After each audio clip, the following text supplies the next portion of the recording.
अमीर और गरीब की कृष्ण जन्माष्टमी। अंजलि, मतलब कि तूने चोरी की है। बेटा, माना कि हम लोग बहुत पैसे वाले नहीं हैं, लेकिन भगवान श्री कृष्ण की कृपा से हमारे ऐसे दिन नहीं आए हैं कि हमें दूसरों के घर में चोरी करनी पड़े। अरे बेवकूफ है क्या? तुझे पता भी है यह फर्श कितना महंगा है? यह तेरे घर का फर्श नहीं है कि साल में एक बार गाय का गोबर लीप दिया और समझो हो गया। अरे इस फर्श की एक एक टाइल्स हजारों रुपए की है, हजारों रुपए की। एक शहर में लीला अपनी बेटी अंजलि के साथ रहा करती थी। लीला पैसों से बहुत गरीब थी, इसीलिए वह शहर में ही एक घर में नौकरानी का काम किया करती थी। लीला के पति के गुजर जाने के बाद से लीला ने ही अंजलि की सारी जिम्मेदारी उठा रखी थी। लीला के साथ इतना कुछ हो जाने के बाद भी उसका भगवान श्री कृष्ण से जरा भी विश्वास नहीं उठता है और वह पूरी श्रद्धा के साथ भगवान श्री कृष्ण की पूजा किया करती थी। और अपनी माँ की तरह ही अंजलि भी श्री कृष्ण को बहुत मानती थी।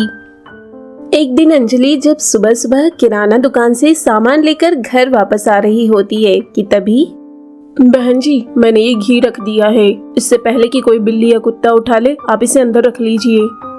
अंजलि उस आदमी को घर के बाहर घी रखते हुए देख लेती है और मन ही मन सोचती है, इतना सारा घी, इससे तो कितने सारे लड्डू बनाए जा सकते हैं। भगवान जी मुझे माफ करना, लेकिन आज मैं आपकी ही तरह कुछ करने जा रही हूँ।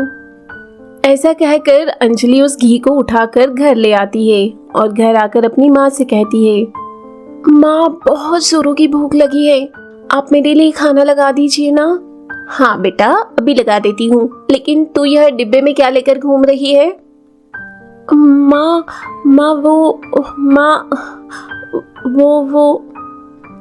वो क्या लगा रखा है? जल्दी बता बेटा, इसके अंदर क्या है और यह तेरे पास कहाँ से आया? माँ, इसमें घी है। क्या? लेकिन घी तो बहुत महंगा है, तो फिर तेरे पास इतना सारा घी कहाँ से आया? लीला का गुस्सा देखकर अंजलि बहुत धीमे स्वर में बोलती है, माँ, असल में यह घी कोई दूध वाला एक घर के सामने रख गया था, तो मैं वहां से उठा लाई। अंजलि की बात सुनकर लीला और ज्यादा गुस्सा हो जाती है और अंजलि को डांटते हुए कहती है, अंजलि, मतलब कि तूने चोरी की है। बेटा, माना कि हम लोग बहुत पैसे वाले नहीं हैं, लेकिन भगवान श्री कृष्ण की कृपा से हमारे ऐसे दिन नहीं आए हैं कि हमें दूसरों के घर में चोरी करनी पड़े। तूने तो आज मेरा सारा नाम ही डुबो दिया। लेकिन माँ, भगवान श्री कृष्ण भी तो माखन चुराया करते थे, तो अगर आज मैंने थोड़ा सा घी चुरा लिया तो क्या हो गया? बेटा, तू समझती क्यों नहीं है?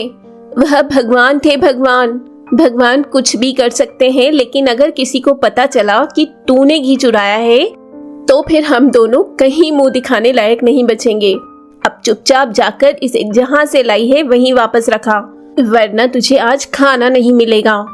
अंजलि अपनी माँ की बात मानकर उस घी को वापस रखाती है और जब वह घर वापस आती है तो लीला अपने काम पर जाने की तैयारी कर रही होती है और अंजलि लीला से कहती है, माँ, आज मुझे भी अपने साथ ले चलो ना।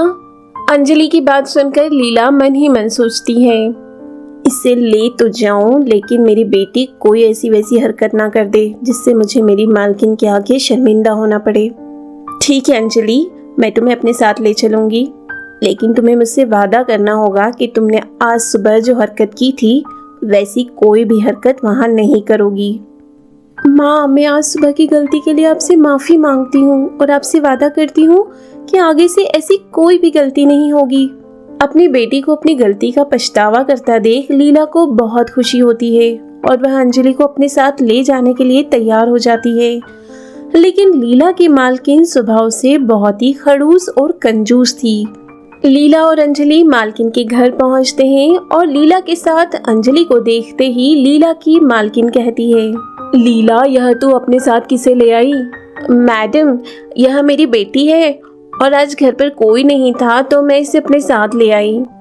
ठीक है, लेकिन इसे समझा देना कि मेरे बच्चों के खिलौनों को छूने की गलती भी ना करे, ठीक है? जी मैडम, आप चिंता मत कीजिए, मेरी बेटी बहुत समझदार है, वो चुपचाप शांति से बैठेगी। लीला अंदर जाकर घर का काम करने में लग जाती है और अंजलि भी बैठकर पूरे घर को देख रही होती है।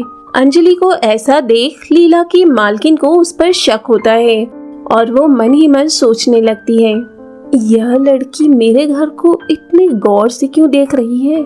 कहीं ऐसा तो नहीं कि यह मेरे घर के सामान को चोरी करने का मन बना रही हो। ए लड़की, तुम जाओ, जाकर मेरे लिए अंदर से पानी लेकर आओ। मालकिन, उससे मत कहिए, मैं आपके लिए पानी लेकर आती हूँ। क्यों?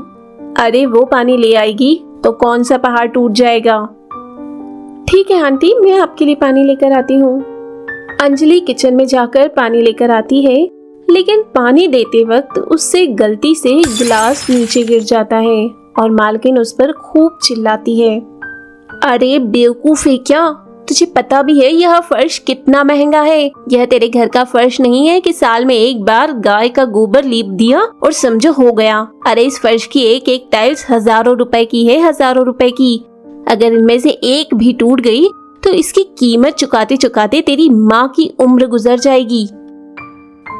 अपनी बेटी को इतनी सारी डांट सुनते देख लीला को बहुत बुरा लगता है और वह अपनी मालकिन से कहती है, मैडम वह बच्ची है, उसकी तरफ से मैं आपसे माफी मांगती हूँ। अरे अब माफी मांगने से क्या होगा, मेरा तो दिमाग ही खराब हो गया। ऐसा कहकर मालकिन अपने बेडरूम की तरफ चली जाती है और यहाँ लीला अंजलि को समझाने लगती है, बेटा मैडम की बातों का बुरा मत मानना, वो बाहर से बुरी लगती है लेकिन अंदर से बहुत ही साफ दिल की है। कुछ देर बाद उस घर के मालिक भी घर में आ जाते हैं। रोशनी, देखो कल जन्माष्टमी मनाने के लिए मैं कितनी तरह की मिठाइयाँ लेकर आया हूँ। उन मिठाइयों को देखकर अंजलि के मुंह में भी पानी आ जाता है। मालिक अंजलि की तरफ देखकर समझ जाते हैं कि उसका भी मिठाई खाने का मन है। यह लो बेटा, तुम भी मिठाइयाँ खाओ। आप इसे क्यों मिठाइयाँ दे रहे हैं? यह कौन सी हमारी अपनी बेटी लगती है? तुम चुप रहो, तुम्हारा यही व्यवहार मुझे बिल्कुल अच्छा नहीं लगता है। रोशनी, याद रखना सभी बच्चे स्वयं भगवान श्री कृष्ण के अवतार होते हैं। आज इस लड़की की वजह से मुझे मेरे पति से डांट पड़ी है, मैं इसे अभी बताती हूँ। रोशनी अंजलि से बदला लेने के लिए रास्ते में तेल गिरा देती है और उसी रास्ते से अपने पास बुलाती है ताकि अंजलि उस पर फिसल कर गिर जाए। लेकिन जब रोशनी अंजलि को अपने पास बुलाती है तो वह तेल में फिसल कर नहीं गिरती है। अरे यह क्या, यह गिरी क्यों नहीं? अभी जाकर देखती हूँ। रोशनी जब खुद तेल के पास जाकर देखती है तो वह खुद ही गिर जाती है और उसके पैरों में चोट आ जाती है। चोट लगने के बाद लीला और अंजलि ही रोशनी का अच्छी तरह से ख्याल रखते हैं और उन्हें अपना ख्याल रखता देख रोशनी का दिल पिघल जाता है। लीला, कल जन्माष्टमी का त्योहार मनाने के लिए तुम दोनों भी हमारे घर ही आ जाना और अंजलि, हम सब मिलकर कल तुम्हारे साथ ही प्रसाद बनाएंगे। अपनी मालकिन का यह बदला हुआ स्वभाव देखकर लीला और अंजलि भी बहुत खुश होते हैं। तो दोस्तों, ये थी अमीर और गरीब की जन्माष्टमी की कहानी। अगर ये कहानी आपको अच्छी लगी हो तो वीडियो को लाइक कर चैनल को सब्सक्राइब जरूर करें। साथ ही अपने दोस्तों को भी शेयर करें ताकि वो भी इसका आनंद ले पाएं। धन्यवाद।